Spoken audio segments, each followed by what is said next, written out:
Hi, I'd like to welcome you to these WordPress tutorial videos. Now, in these videos, what I'm going to do is I'm going to show you how that you can get your very own WordPress site up and running in way less than an hour. Now, if you aren't too familiar with WordPress, WordPress is web-based software that you can use to create beautiful websites and blogs. WordPress is used by over 60 million different websites right now, and it's a proven and reliable technology that's always evolving and always changing for the better.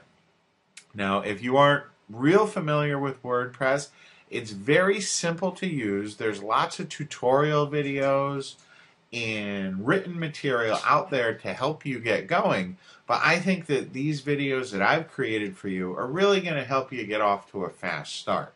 Now, before we get going, there are a couple of things that you're going to need. This is going to be a WordPress installation on your own domain. So the first thing that you're going to have to do is you're going to have to get yourself a domain if you don't already have a domain name yet.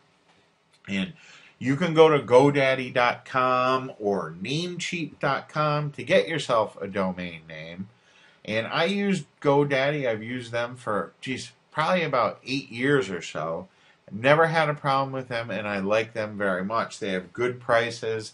They're always running specials. And for me, anyway, they've been very reliable. Okay? Now, the other thing that you're going to need is you're going to need a web hosting account. Okay, and I recommend that you get a hosting account that has true cPanel or control panel backend. And that's very important. You're going to want to make sure that the hosting that you get has a control panel. And I use HostGator. This is another service that I've used for many different years. There are plenty of different hosting solutions that you can use, but you do want to make sure that you use one of the larger brands that's out there. Like I said, I like HostGator. I recommend you use HostGator, but if you're already using a hosting provider, by all means use them if you're happy with them.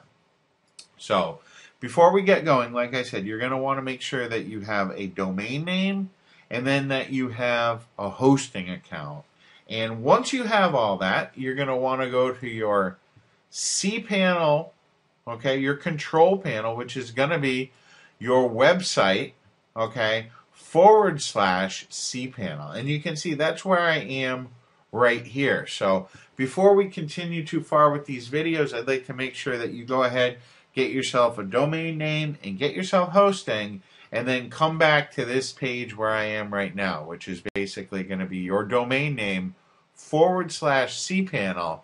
And from there, I'll see you in the next video, and I'm going to show you how to get this installed and set up right away.